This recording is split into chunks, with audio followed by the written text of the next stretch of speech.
Good afternoon, ladies and gentlemen. Good afternoon. Parang I think I am the one that is off topic for the entire program. No? So, but I'm hoping this will be worth your time in relation to getting into the macro part. No, how much business potential are we really talking about, no, in relation to doing business here in the Philippines, no? So without further ado, no, so may I go to the super summary before I present to you the 170 slides and then we run out of time. So this is the one-page summary of what I'm going to be discussing. So despite the many things that you hear about the Philippine economy, no, so I need you to understand that there are basically three things that a country needs for it to be sustainable in terms of economic growth. Three things. One, you need a lot of people. Second, you need a lot of money. And third, you need a lot of emotions. Okay? So, and many economists around the world forget about the third thing, which is emotion. Because emotions are the ones that drive people to spend. There's no emotion, there's no spending. No? So, and macroeconomic standards dictate that only positive emotions lead to spending. But here in the Philippines, ladies and gentlemen, we are a fluke of nature because if we are happy, we spend. If we are sad, we spend. And if we don't feel anything, we sing in the videoke to feel something and then we spend. So you are, ladies and gentlemen, in the most blessed place on earth in terms of economic growth and the sustainability of growth. So without preempting all the slides that I'm going to be showing you, I would like to tell you and assure you that the Philippines is swimming with extra people, with extra money, and with extra emotion. We don't know what to do with them anymore. In fact, the number one problem of the Philippine economy right now, you will be surprised to know, is that we are being flooded not by corruption. Yes, we are being flooded because of corruption, but we are actually, on the other hand, we are being flooded with too much extra cash. We don't know what to do with it. By a tune of more than 3 trillion pesos, more than 10% of our GDP, so is floating around, sleeping. We have already lent out, the banking system of the country has already lent out all the corporate and individual loans, and still we are stuck with more than 3 trillion of extra money lying around, sleeping in the vaults of the banks and the Bangko Sentral ng Pilipinas. No? So, but for us to to grow sustainably strong, so we need three things as well: infrastructure, policies, and leaders. And may I take note on two words: high quality. So, ladies and gentlemen, I will not comment on how high is the quality of our infrastructure and our policies and our leaders. No? So you will be the judge. But the point of my presentation for today is the first three things: the people, the money, and the emotions that we have. So based on that, the conclusions, I have four conclusions. No? In fact, actually three. May bonus lang yung number four. First conclusion is that the Philippine economy is okay. So we have been more okay than other countries. More than half of the countries in the world, the Philippine economy is more okay. No? So okay from the root word all correct. Kaya okay. No? So okay. So and then why we have grown by an average of 5% for the last 70 years with or without a good president. So I would like you to remember 5%. So of all the numbers that I will be showing to you, just remember one number: 5%. Okay, I will show you global GDP, Asian GDP, European GDP, etc., etc. But I would like you to remember the Philippines grew by an average of 5% with or without a good president. And it will continue to grow by at least 5% over the next 50 years. In fact, even if we elect an incompetent, uneducated stand-up comedian as president of this country, we will still grow at 5%. So we are not talking about the Philippine economy crashing if we will grow by 5%. The question is, are we meant for 5%? My answer for you is we're meant for 10 to 12% growth.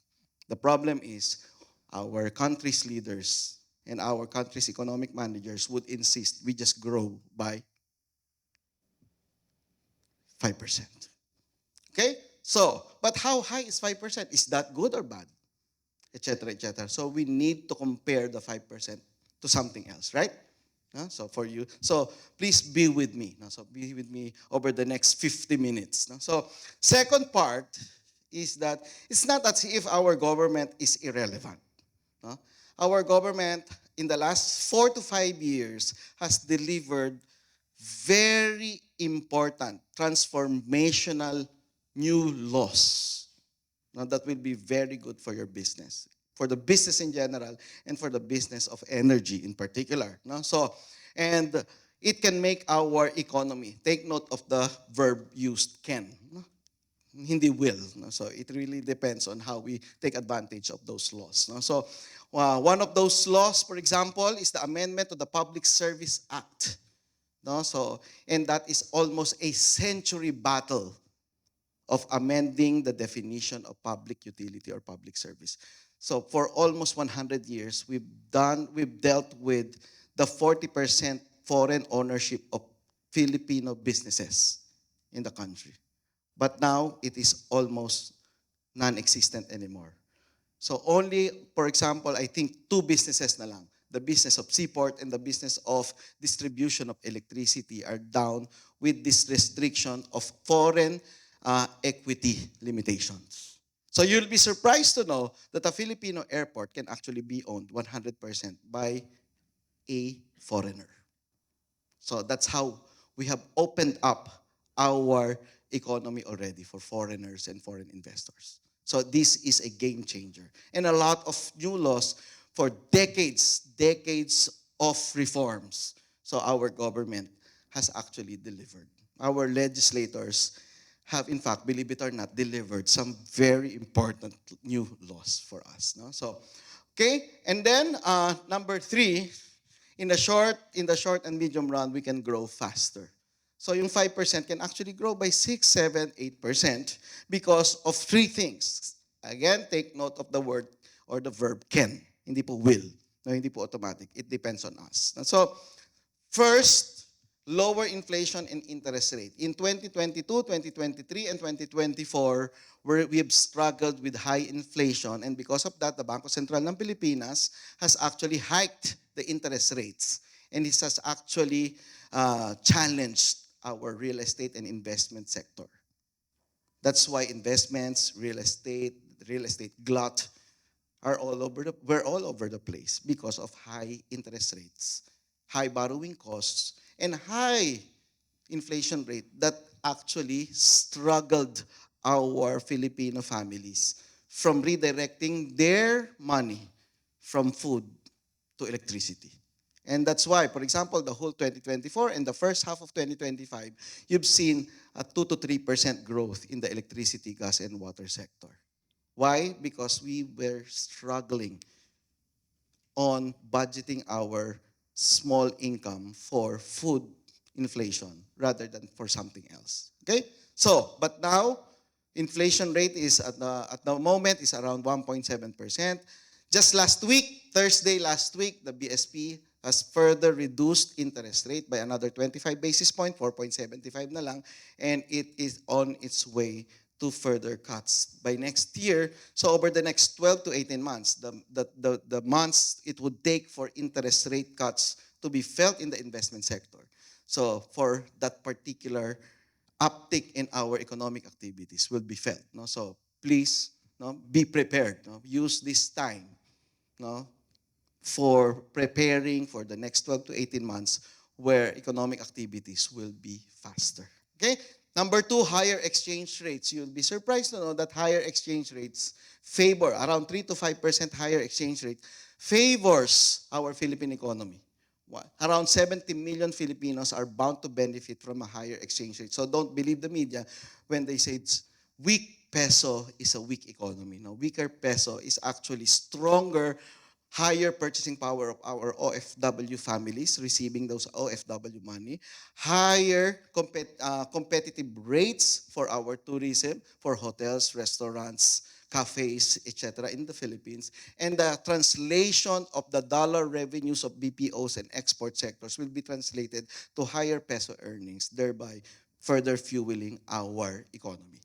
So, and because of Trump, thanks to Trump, so the world is in an uncertain terms in terms of economic growth. And so our exchange rate is actually increasing. Now it's around 58. No? So higher exchange rate will favor more or less our domestic economy. Then third, faster disbursement rates of government. Mind you, ladies and gentlemen, we've grown by 5% this year, first half of this year, 5.5 to be exact. And our government has not spent more on infrastructure. In fact, our government spent less because of all this mess, all these discoveries, and now they have actually strangled themselves into spending on infrastructure. And the infrastructure spending of government in second quarter of this year was negative 8%. And still we managed to grow by 5.5.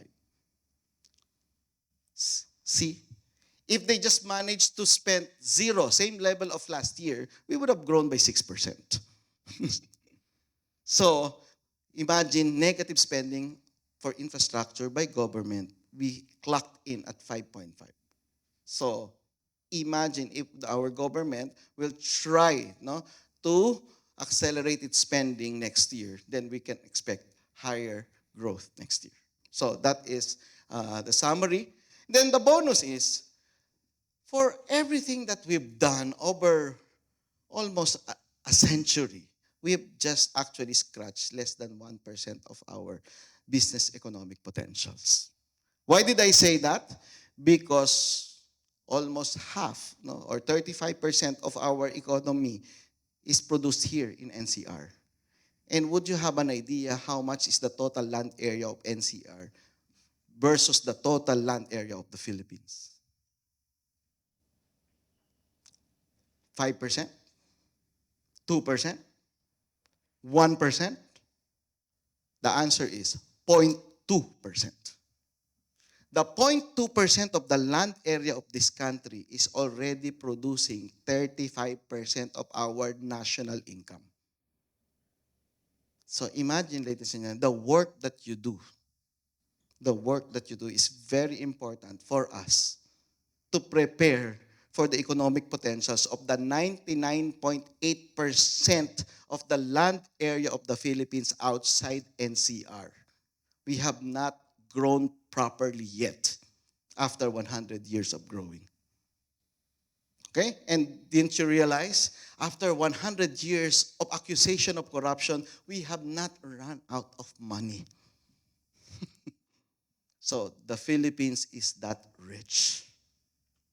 We are just pretending to be poor. Or we have just convinced ourselves, or at least our politicians have convinced all of us that we are poor. And therefore, we have no right of demanding standard, high quality infrastructure, transport, flood control, logistics infrastructure. No? So we have to convince ourselves that we are so rich that we have to demand standards, quality, high quality infrastructure from our government. Now, so based on that, the business opportunities is, well, combine people, money, and spirits to the population that use the internet the heaviest. An average Filipino uses internet by around 10.5 hours per day. We are the highest users of internet in the world. In the world. And by 2019, we have not used our use of the internet for e-commerce by 2019. We are the first country to legislate an e-commerce law in the world. As of last year, the whole world is still debating with the United States whether an order placed on an email is considered e-commerce. So the whole world has not produced a standard definition of e-commerce. In the meantime, the Philippines legislated its e-commerce law in 2000, year 2000.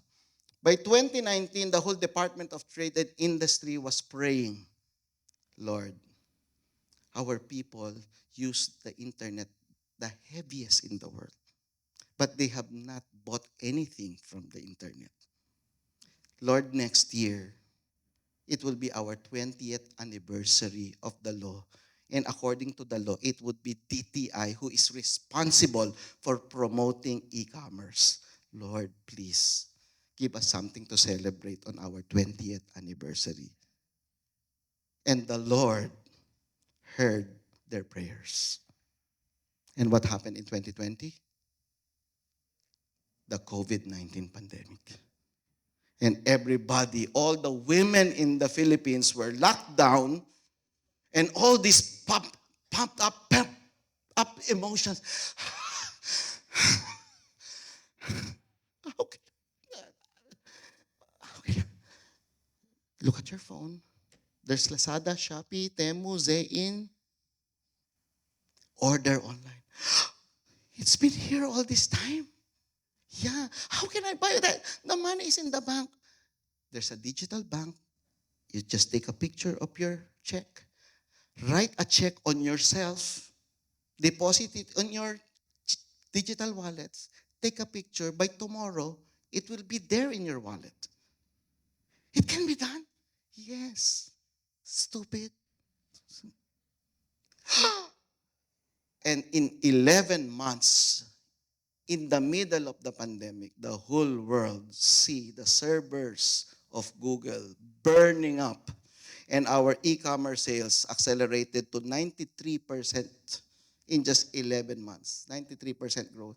And the registration of digital businesses or businesses that deal with e-commerce shot up to 1,200% registration in just 10 months in DTI. And right now, as we speak, the Philippines is the number one fastest e-commerce in the world, according to Statista. It's actually 2 years in a row already. Second is India. Okay? And that's why Shopee, Lazada, Shein, Temu, and there comes the giant, the super giant that integrates all of them, integrates social media of Facebook and the shopping platforms of Shopee and Lazada, all into one, and it's called TikTok. Right? And it's a bloody war happening out there to take advantage of the Philippine market, the people, the money, and the emotions of women in this country. Okay? So, promising 2 to 3 years, easing cycle of inflation and interest rate supports consumption investment, expand by credit. Ladies and gentlemen, the former chairman of the Energy Regulatory Commission, no? So he's one of the mother of my friends. So said, can you even imagine how many gadgets the Filipinos will buy? Electronic gadgets the Filipinos will buy. And the Department of Energy has not even have a definite forecast of how much energy these gadgets will require as far as energy is concerned. And there comes the electric vehicles. Can you even compute how much energy we will need over the next 3 to 5 years because of all these electronic gadgets and electric vehicles that we will have? Now that we have discovered the power of internet and e-commerce. And now we've discovered another thing. And Google named it online travel. What is online travel? You don't travel online. That's stupid, no? So, online travel is a form of e-commerce where you book everything, all the preparation, the entire experience. You book your hotel, you book your ticket, you book everything, and then you experience it physically. You travel physically. So, ladies and gentlemen, can you even imagine the amount of e-commerce together with our amount of desire to travel physically. And Google said, after the pandemic, the Filipinos has the highest transformation rate of their mobility. We are now 60% more mobile than before the pandemic. Ibig sabihin, we don't want to go home anymore. 60% of Filipinos, once they get out, they don't want to go home anymore. So I was talking to 1,700 college students in Camp Sur last week. I told them, it is not just you college students who doesn't want to go home. Even your parents doesn't want to go home anymore. And that's why the malls are in a fierce, bloody competition right now as we speak to build bigger, better, more exciting malls that would look like your dream houses. The cinemas will all be restructured to look like big sofas. And all malls will have a church within 2 to 3 years. The mall that does not have a church will automatically shut down. Why? Everybody would love to get out of their house, go somewhere else, to a mall, to a resort, to a hotel, and be there as long as possible and not go home anymore. Why? Why would you want to go home to an 18 square meter house? Right? So that is now the new ball game here in the Philippines. So imagine the gadgets, imagine the vehicles, imagine the energy that we will be needing over the next 3, 5, 10, 15 years. And it's happening in the Philippines. Can you imagine it happening in Japan? No. Why? Because in Japan, nobody wants to move anymore. In fact, the newest phenomenon in Japan is dying alone. Why? They have not moved for at least 6 months to a year. They have not gone out of their house. They just use e-commerce to order anything online. And then they will just eat alone. And then eventually they will die alone. There are 9 million vacant houses in Japan right now. There are now more homes than families in Japan by a tune of 9 million. And that's why they are almost giving it away for free. I have more than 10 friends who've gone to Japan to buy bargain prices houses. Or you can actually get it for free as long as you are a family of 5. And there's one condition. You do not ask what happened to the house. Most likely, someone died alone there. Okay? So, therefore, the key drivers for the Philippine economy, that all the things that are directly and indirectly connected with 3Fs: family, friendships, and fun. All the things, agribusiness, tourism, food manufacturing, manufacturing of electronic gadgets, etc., etc. So all these things, and I will show you the bubbles of industries that are growing fast as we speak. No? So, and then delivered on what? On 3 combinations: digital, physical and social, and creative. So it's not that digital. If you're still talking about e-commerce, that is so last 5 years. Luma na po yung e-commerce. What's important now is online travel, mobility, because you want to be physically with someone else. And the whole world is actually getting sad and lonely. They'd pay anything to feel that somebody is beside them. So, let's take a look. I will just summarize pictures. No? So, before the third part is, I tried calculating it last night. No? But the increase in the demand for energy in the Philippines is unimaginable at this point. Good news, we have not grown as much as we could. Because in 2022, when we grew at 7.6%, one of the highest growth rates in the country, because of, you know, revenge travel, revenge spending, revenge, we grew by 7.6. But at what cost? We were not prepared for our electricity supply. And so there were three Luzon-wide blackouts in 2022 just by growing at 7.6%. I told you we can grow at 10 to 12%, but we cannot actually because we will encounter series of blackouts because we will keep on hitting the peak supply on an every given day. It happened 3 Saturday afternoons, I think. So just at 7.6. Imagine if we will grow by 8.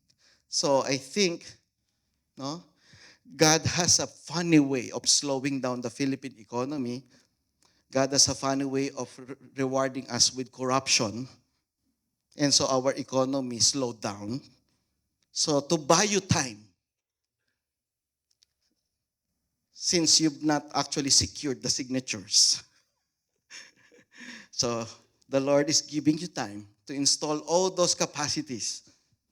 So within 2 to 3 years, so that hopefully within 2 to 3 years, we can grow at 8, 10, 11, 12%. We're ready to face those surge in demand. So, and the better news is that we are rewarded with this immense potential of wind power according to World Bank, and you know this more than I do. I just searched it in the internet. Sabi ni World Bank, 178 gigawatts of potential power, more than, that's their just basic estimate. More than what we need, and perhaps more than what the extra requirements of the entire Southeast Asia we can produce here. And actually, as we speak, no, so there's also another high level agreement or negotiation happening between South Taiwan and the Philippines because they will be importing our power or energy production going back to South Taiwan. And I think you've already heard it. It's out in the open. No? So it will be delivered through some form of submarine cable going to South Taiwan. No, it's just around 300 kilometers. So it was done, no, when Singapore is now actually is importing power from Australia through a 1,200 kilometer submarine cable. So it will be done. Now, all we need to do is to harness all your powers, your engineering nerd powers here, the combined engineering nerd power here, to harness all this 178 gigawatt power of wind energy. Now, we always complain about our super typhoons. Now, we will we will say to the super typhoons, bring them on. Okay? Bring all your power on, and we will distribute it to the whole Southeast Asia. Right? So that is the landscape of the Philippine economy. Now, for the details, no, so what is the future of our economy? I have researched three basic pictures. No? So, one, technology does not guarantee economic growth. No? So, this is Apple Vision Pro. This is top of the line what technology can bring to us. Pero, this is not the future of the Philippine economy. You know why? Just by the picture alone, the use of technology is used by just one person. Mukha naman siyang tanga. This movie is so good. Happiness is never perfected unless it is shared. Who will he be sharing that with? But the Japanese have figured out a way. Before the pandemic, this is the third richest country in the world is paying for. They've gone so sad. They've abandoned their parents. They have not given birth to any child. And so they're alone in their house. And so this particular IT guy who got promoted, he was so happy he could not go to their house because no one's there to share his happiness with. So he will go to a cuddle cafe or hug bar or a hug cafe. And these are the price list. No? So, tourism sector right now is we are running out of 3-star, 4-star, and 5-star hotel rooms across the country. That is their number one problem. So the resorts and the hotel industries are in the fierce competition, a fierce race to build as many rooms as possible. Why? Because we run out of room just for our Filipino families roaming around the country. We have not hit 50% of our target for foreign tourist arrivals, and we run out of rooms. So imagine if we have a higher exchange rate in the more competitively priced resorts and hotels, more foreign tourist arrivals, and more business activities for the Philippines. No? Okay? So now, very quickly, these are more details, and stop me, organizers, please stop me anytime. No? So these are just details of what I'm going to show you. I think I've made my point. The business opportunity, especially for energy supply, is unimaginable in this country. No? So now, let me go to the details. No? But before we go to the details, I would like to explain to you what GDP is all about, because everything is related to GDP. So don't you ever have a comment on the corruption in the Philippines and compare the Philippine economy and the future of the Philippines is so bleak and so dim. We don't know what to do with our country anymore. So don't you ever make that comment unless you understand GDP. Okay? Because how much is corruption in relation to our GDP? You don't know. So let's know. Okay? So GDP, what is GDP? The gross domestic product, sum of all final goods and services sold. Very easy to understand, but it means four things all at the same time. It means national spending, it means national production, it means national employment, it means national income, and when you have income, you use it for purchasing power, national spending. So GDP is the same national spending, national production, national employment, national income, all at the same time. And if you want to explain anything economic or business in this world, you only have to memorize 4 words. Please repeat after me so that you will be, we will be awake. Now, spending, production, employment. Buhay pa ba kayo? Are you still awake? No? So you need some coffee or snacks? No? So again, spending, production, employment, income, spending. So it's a circular. I explain everything.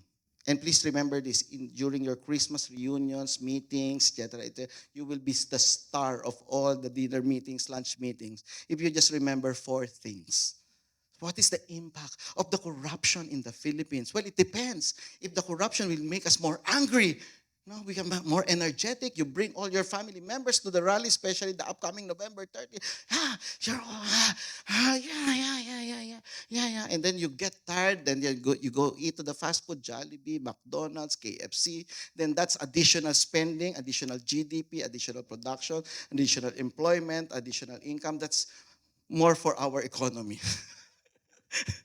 So, as long as we don't shoot at one another, if we shoot at one another and then we all stayed at home because we are all afraid, and then there would be no spending, no production, no employment, and our economy will collapse. Okay? So, now, GDP of the world is to $100 trillion in 2022. Why is it important? Because the base is 100. You can divide everything to 100. No? So $25 trillion economy of the US is 25%. $19.9 trillion economy of China is 20%. So US and China is 45% of the entire world. Just the two of them, the big brothers. So when they fight, everybody stand back. You will get hurt.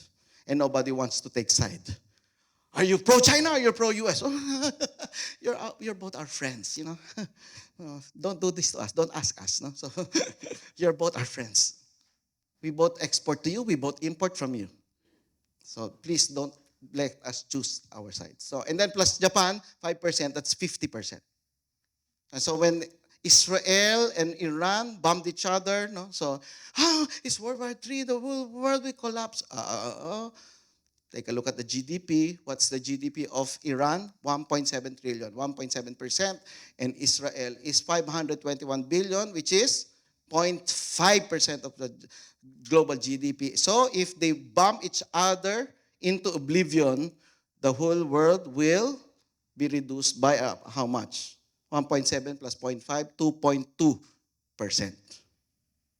Okay, so that's how we analyze. So, where's the Philippines? Philippines is around $412 billion or in percent, 0.4%. We're not even 1% of the global economy. This is good news and bad news, ladies and gentlemen. Bad news because we are insignificant. If we start shouting at each one of the country, US, you've been bad, tariff for you. China, you've been bad, tariff for you.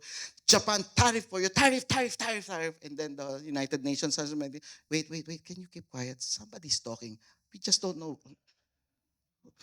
where that voice is coming from. So our volume is this much, on 0.4%. So voila, we are insignificant. That's bad news. The good news is we are insignificant. Why is that the good news? Why? Because we can only produce $412 billion if the whole world will fight, will have a war with each other and collapses by 50%. The entire value of the global GDP is $50 trillion. And the question is, can we sell to a $50 trillion economy? Of course, because we can only produce $412 billion. We cannot even produce 1 trillion. So we can sell everything that we produce to a $50 trillion, 50% reduced global economy. Right? The question is, are we selling to the world? The answer is no. We actually consume whatever it is that we are producing. And wait, there's more. We are actually importing. We are bleeding with trade deficit of a tune of 3.8 trillion pesos. So if the world will collapse, it's actually more beneficial for us. We will be forced to produce what we are importing. Yeah? So that's the good news of being insignificant. Okay? So, but don't want you to remember the $25 trillion of the US because as of 2025, $30 trillion, so around 25% pa rin, of the $115 trillion global economy. The Philippines at 2025, estimate lang up to December, no actual figure yet, that's estimated at $508 billion. But you will be surprised to know when you translate it into pesos, that's 30 trillion pesos. So you can tell your neighbors and friends that the US GDP and the Philippine GDP are just the same, 30 trillion. Yeah. There's a minor problem. The exchange rate of 58. So, but at least you will remember how much is the GDP of the Philippines?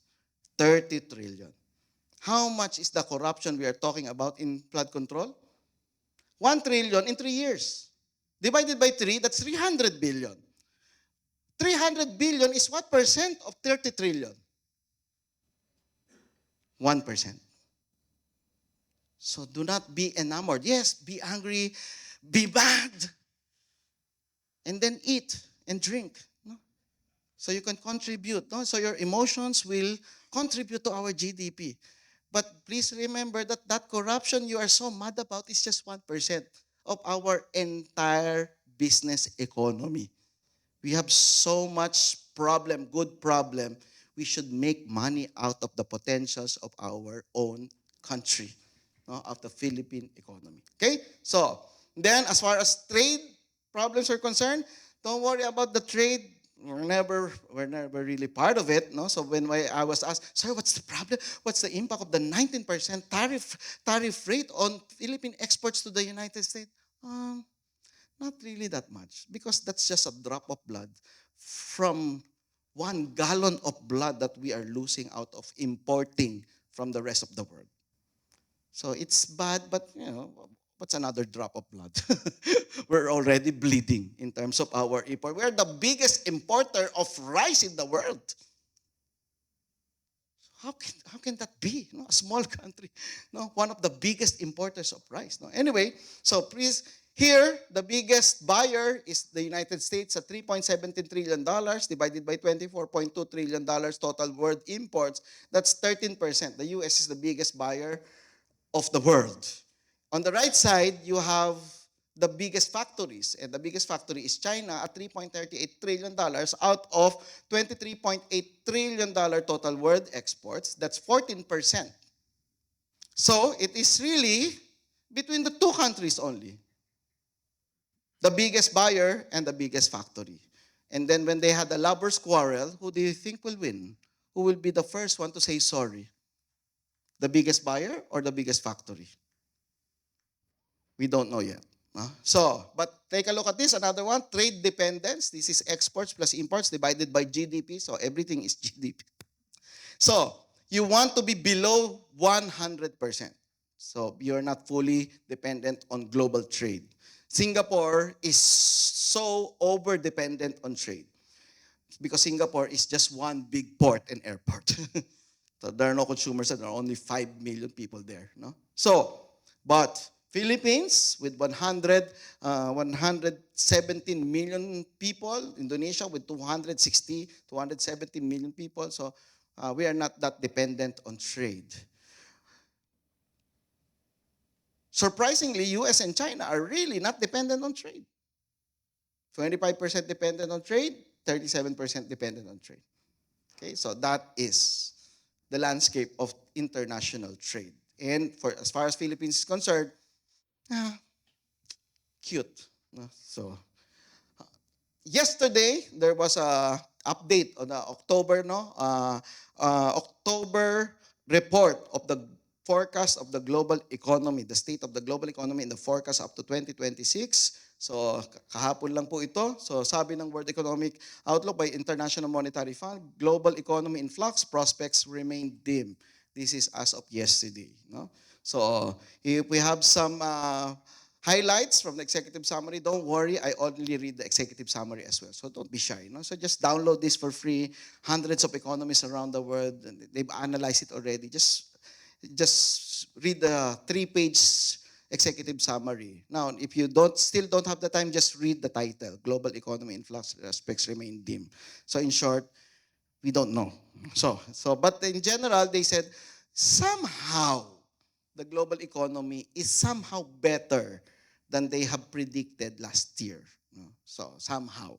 Okay? And look at some highlights here. So facing aging populations and skill shortages around the world. And in the Philippines, we are actually also, with the vast amount of our population, we are also about to face the war of talent. We have actually, in December 2024, we have actually went down to an unemployment rate of historic low of 3.1%. This is unimaginable number, but it is now happening. The Philippines has dipped to 3.1% unemployment rate in December of 2024. We are running out of labor force. Good news, the economy slowed down. No, good news, the economy slowed down. Our unemployment rate is now up to 5.3%. Thanks to our, anyway. So, and then another highlight, faster productivity growth because of AI could bring economy-wide gains. So if in your business you have not used AI or the simple use of ChatGPT and Gemini, so you're in trouble. You're in trouble. No, even grade 1 and grade 2 students, Google were surprised last year. They even wrote it in their report that the Filipinos is the third largest users of AI in the world, ages 6, 7, 8 years old, using AI to submit their assignments. So as old as you, if you've not used ChatGPT and Gemini, please. No? And right now, no, resignation letters have never been so beautifully written. Right? AI, the use of AI. Okay? So, you still remember the number I told you about?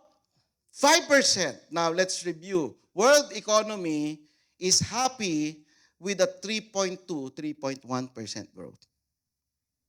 Is 5% high? Yes. The United States is happy with a 2%. Europe is happy for 1 to 1.2%. And our neighbors is happy with 5.2, 4.7, at par with our 5%. So is 5% high? Yes. Yeah. Okay? So, And this is a economic policy uncertainty. So don't worry if you're not sure of what you're gonna do with your business. You know, this is the chart of how sure we are that we are not sure. The economic policy uncertainty index. The 100 is the regular sureness. In the global financial crisis, it went times two. So we are times two unsure of what's going to happen in the future. By COVID-19, we are times four unsure. We are so sure that we are not sure of what's going to happen. The Liberation Day of April 1 led us to times six uncertainty. And then immediately went down because the whole world realizes that Trump is just joking, just trying to negotiate. No? But mind you, it is still more than the global financial crisis level of uncertainty right now as we speak.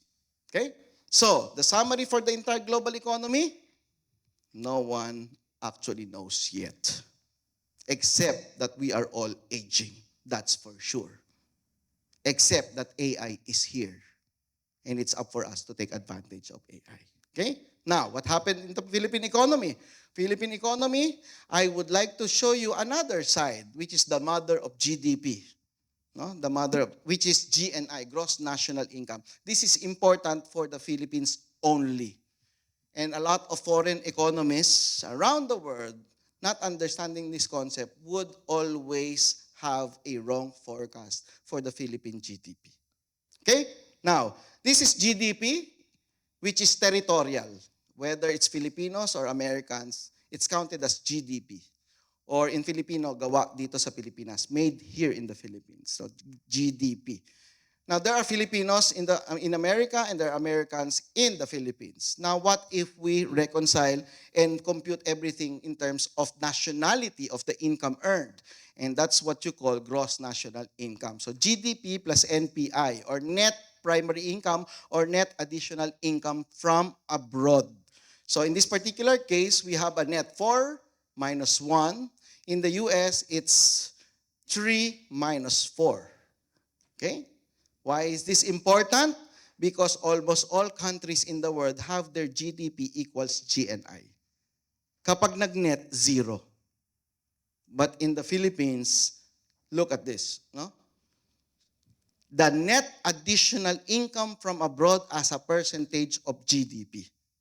As of 2023, this is 11%. So imagine you have a Filipino company here that earns 1 billion, for example. And then there's a Godfather company in the United States who loves you very much, running the Filipino company. Oh, my son, you've done well. 1 billion in revenues. Here's 110 million. What is this for? My ninong, my godfather, my fairy godfather. Nothing. Just distribute to you all your employees and have a good time until you run out of energy to have a good time. What's the catch? Nothing. Why are you doing this? Because I love you. That's OFW money and Filipino companies abroad remitting their profits back to the Philippines. That's 11% of GDP. So we earn here plus net additional. This is net of foreign companies in the Philippines remitting their profits back to their home countries. 11%. No wonder whatever calamities, typhoons, corruption, etc., the Philippines would always stay alive.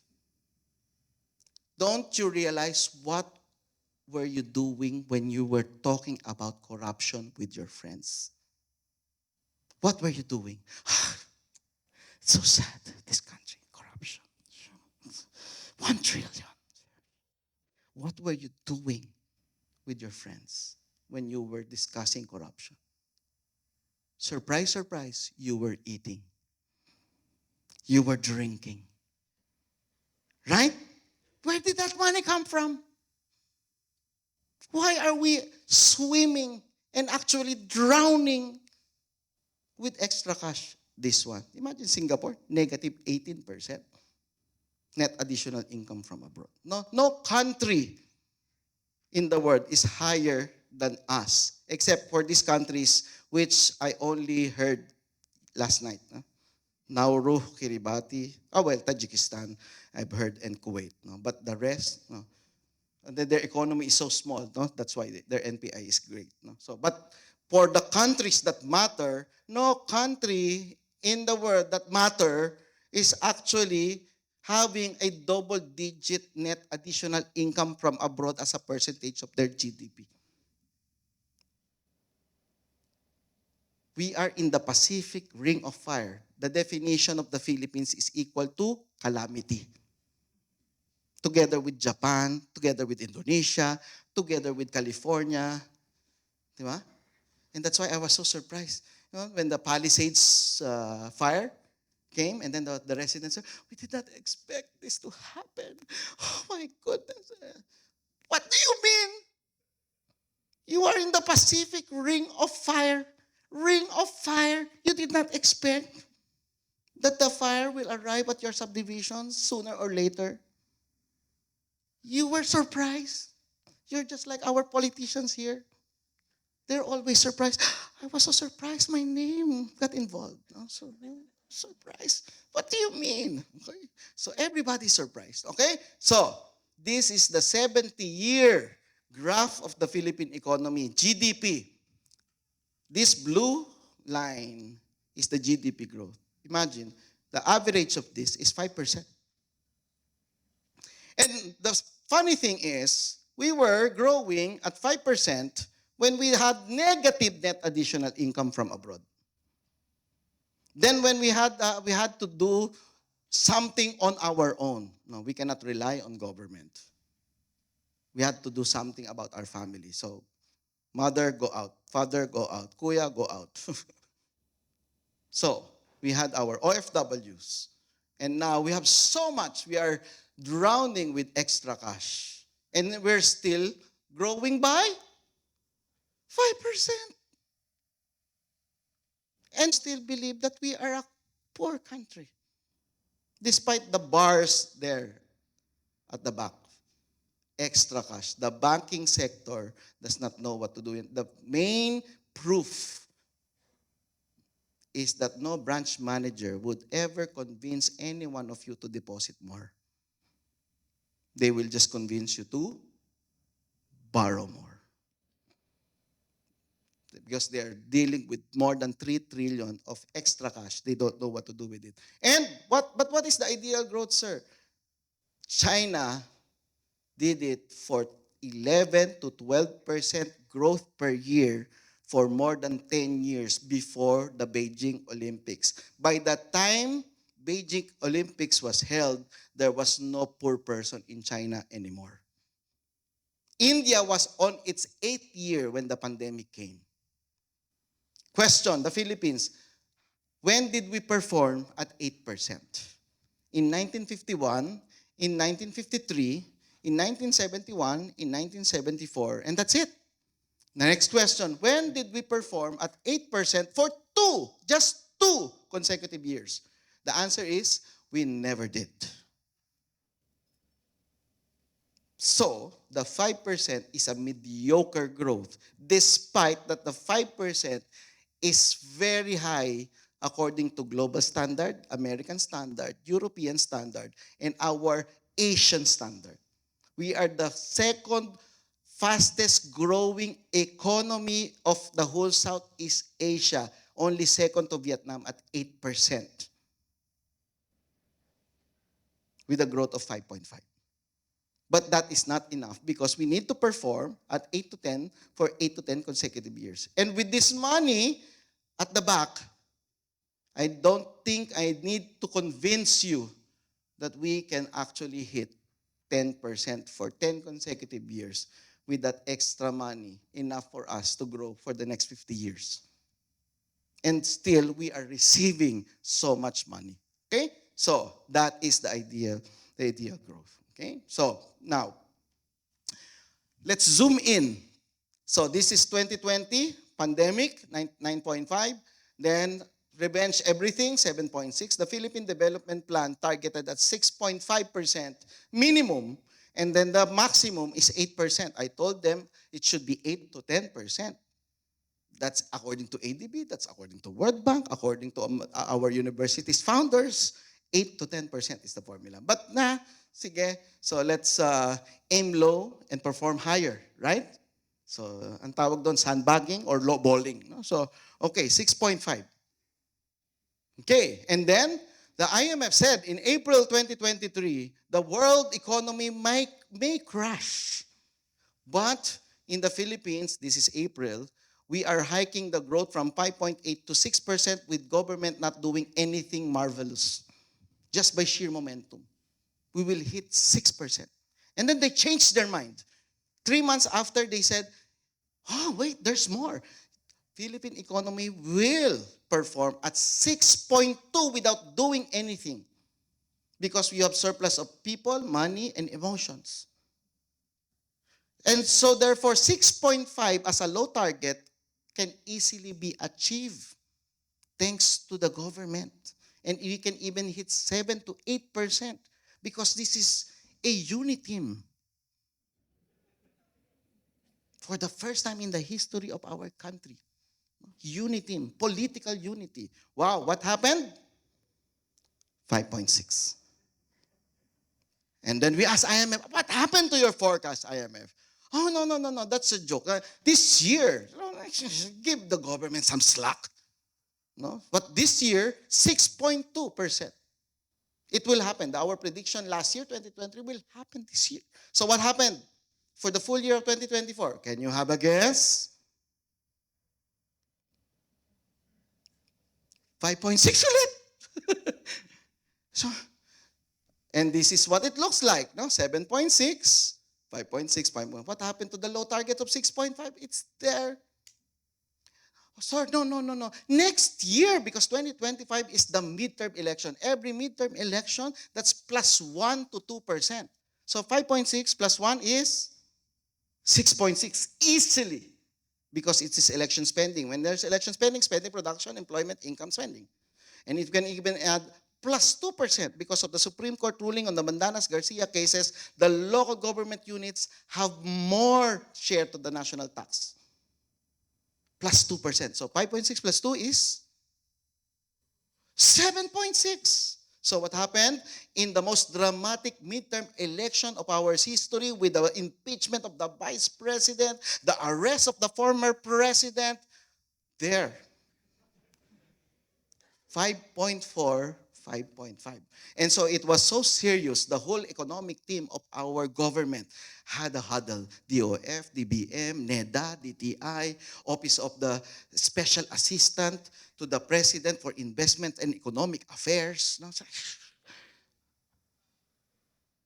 And then they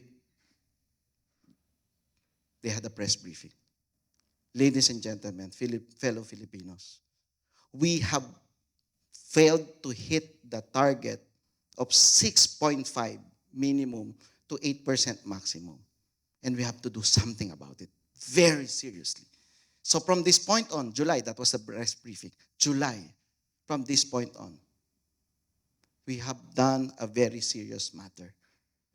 So we have now lowered the target to 5.5. And wow, look, I will accept lowering the target. No? But look at the reason why they lowered the target. Because of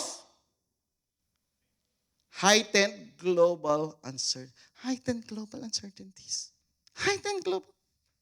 Is this heightened global uncertainty? Is the flood control global uncertainty? Okay? Is the reduction in the spending, this is public construction, negative 8.2. This is when you actually tear down good roads and build more new roads to impress the voting population to vote for you. And we managed not to spend anything just because some few people upstairs had a disagreement how to divide the budget. And so all of them decided not to spend it at all. You were collecting every 15 and every 30th for our income tax. And you were collecting every single time we buy from the fast foods, from the restaurants, every raw materials that you buy, VAT. You collect them on time automatically. All you need to do is spend them. The business of government is to spend, not to save. Otherwise, if you won't spend it, leave it to us so that we can spend, right? But they did not spend. Is that a heightened global uncertainty? We are lowering our target because of heightened global uncertainty. Is this global uncertainty? Wow, right?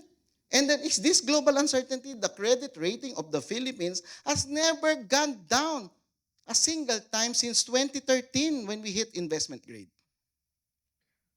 Is this global uncertainty? So, now I have 5 minutes. I'm ready to start my presentation. No? So, but I was told it's time, okay?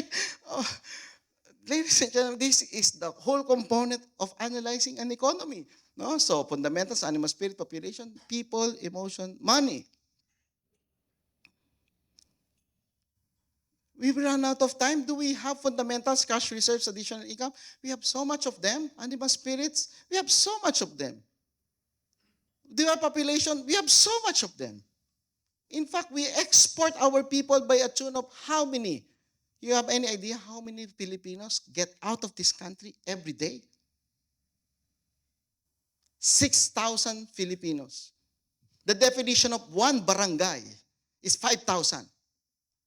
So literally, one barangay each day. Oh, Canada, okay. So according to Max, no, they have a capacity, but there's no people, no.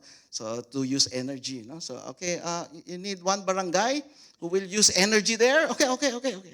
Two barangay, no, because Japan ordered one barangay yesterday, so we will that one barangay is reserved for tomorrow. No? So you have to wait for your turn. Australia, okay, one more barangay to you. You're running out of children to go to the schools. That's the problem of Australia. They're running out of students. Huh? So, okay, one barangay, okay, 5,000 for your elementary schools, okay. So, next week for your high school, okay, 6,000.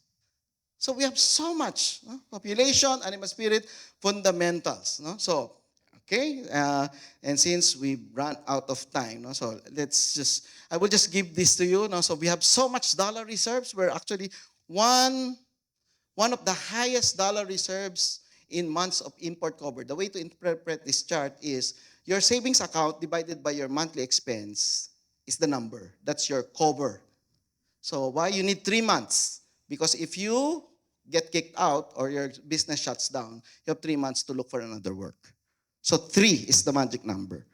So Saudi Arabia has 25 months of import cover. So the dollar reserves divided by monthly import costs. Okay, so 25, China 11, India 9.8, Philippines 9.6.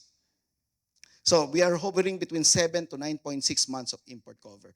So we're one of the largest dollar reserves in the world in terms of this number.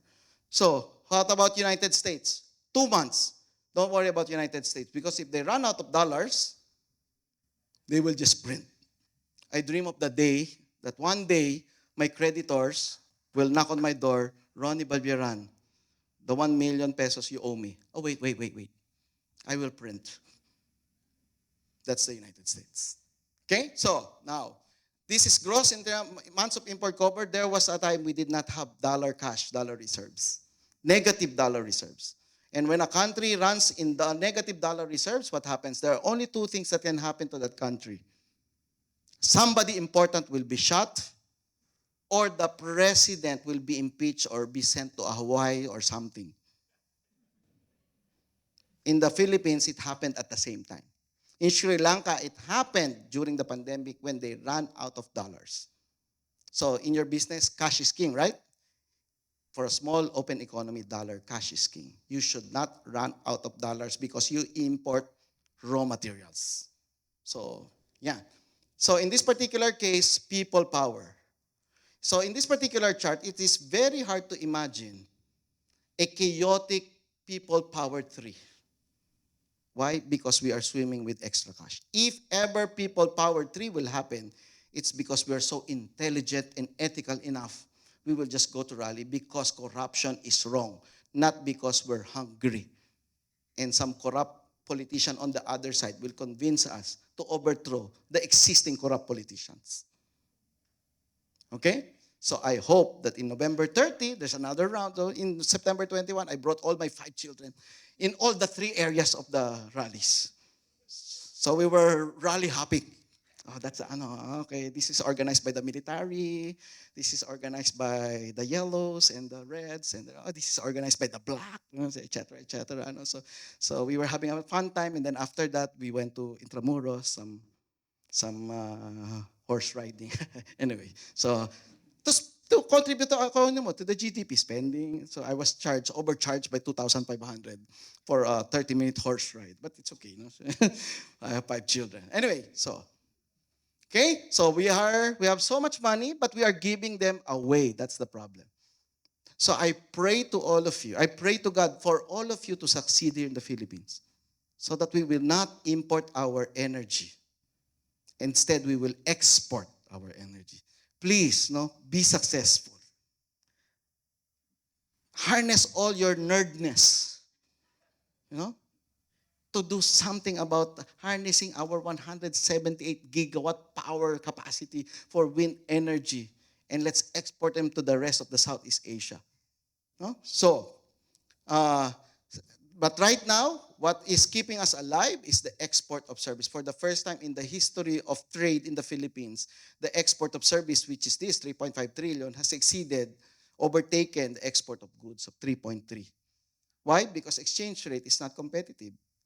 For me, if you ask me, a competitive exchange rate, it's between 61 to 63 pesos. That's when we can harness the OFW money. No? So now, some few graphs that you should should be aware of. Why businesses will be better over the next 2 to 3 years? Because this is inflation.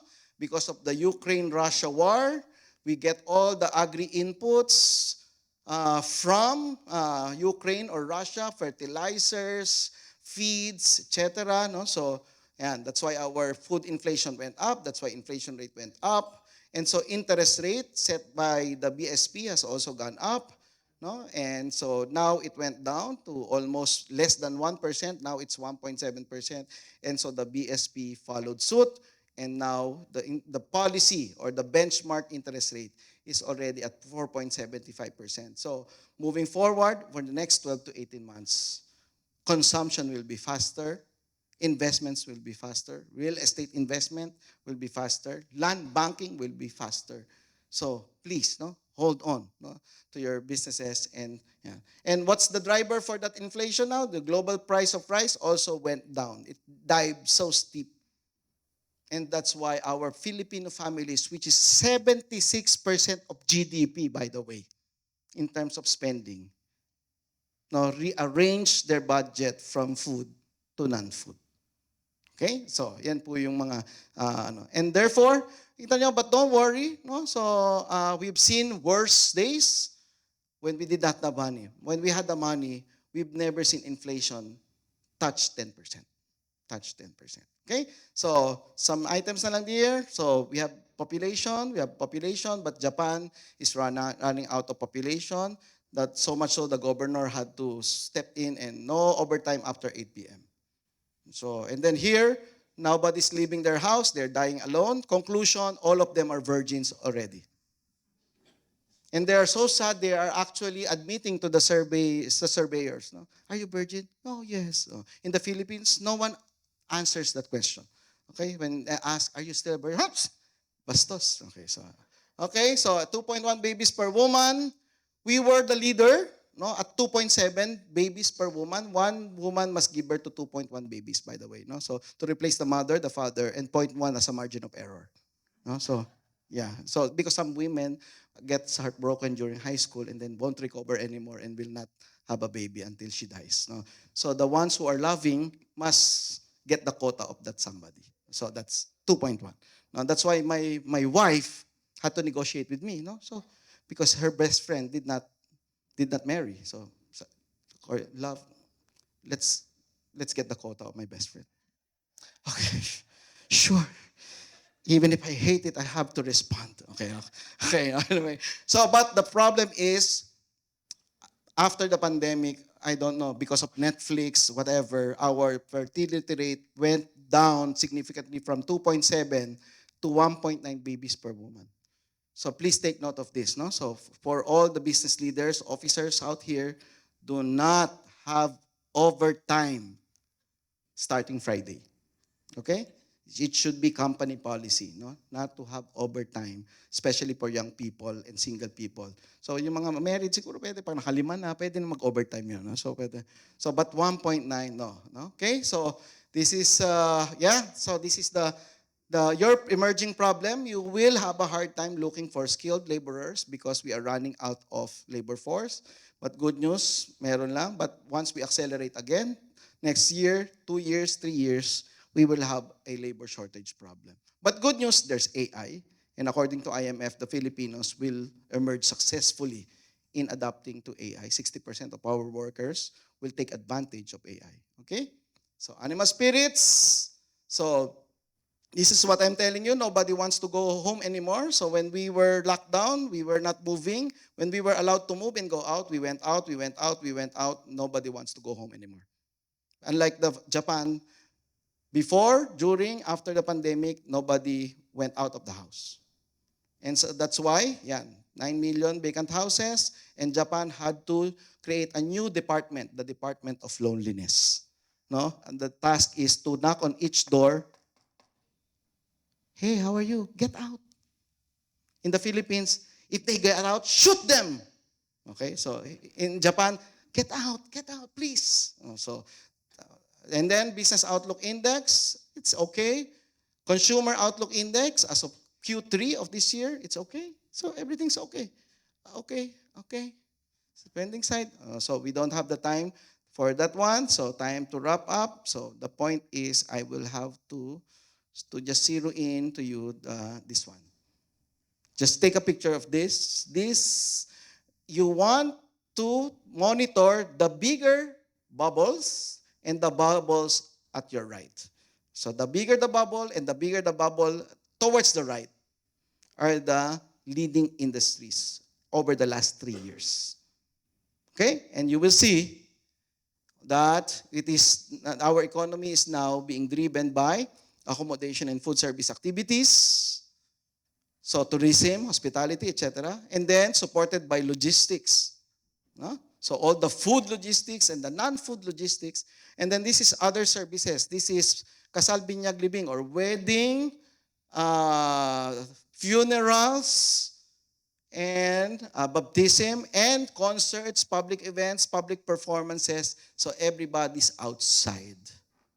Okay? And then construction, the fourth fastest, and then manufacturing train, the Twin Towers, finance, etc. If you take a look, this is electricity, gas, and water.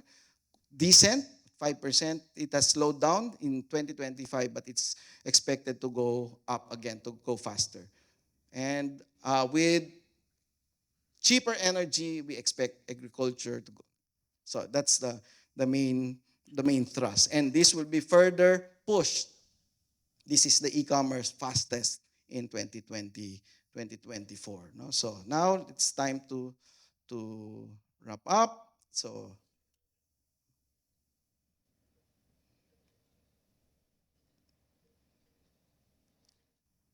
2 slides. So just take a picture of this. These are the transformational new laws that should increase our investments. No? So, and I think you are very much in the Amendment Public Service Act, create more.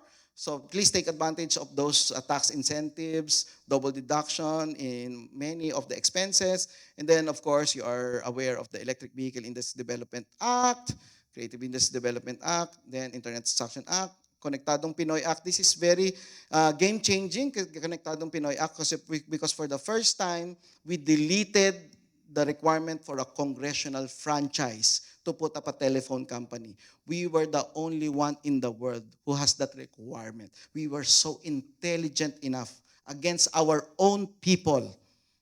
No, for decades, we're the only country to have a congressional franchise to put up a telephone company. And so we're under the mercy of 1, 2, or 3 telephone companies. No? So now we will have more. We can expect more internet, higher internet speed with cheaper prices. Okay? So now, uh, so this one. So therefore, these are the 5 advantages. This is the disadvantage, and we are now, uh, God have mercy for the big one not to hit NCR because that's almost half of our entire economy. No? Not NCR. No, we're also praying for other places. No, no, relative damages lang. No, I have friends from Cebu, from Davao. It's just that, please, Lord, no. Okay, so and then last problem. That's why I pray to God that you become successful because despite everything that we are experiencing, resilient growth, fantastic forecast for our demand, for our supply, for our extra income, we still face 17.5 million Filipinos living below the poverty line. And what is the poverty line? In the Philippines, that a budget of 21 pesos per person per meal. Yes, believe it. 17.5 million Filipinos are living that. But don't despair because 117 million minus 17 million is equal to 100 million. Okay? So focus on the 100 million. We will sell to the 100 million so that we can employ more of the 17 million so that they will have a budget of more than 21 pesos per person per meal. The bad joke is that at 22 pesos per person per meal, the budget, you start to become middle class. So it's not that hard to do to rescue our poor people. Theoretically speaking, we have given 6.3 trillion pesos to our government so that they can rescue the poor in behalf of all of us because we paid our taxes. It's not that hard to do. Right? So, with that, I leave it to the super summary again, which is we're okay. We can be more okay. And the increase in the demand for energy in the Philippines is unimaginable. And I hope you all succeed so that we can all grow together and not leave any Filipino, any person behind from this progress. Maraming salamat.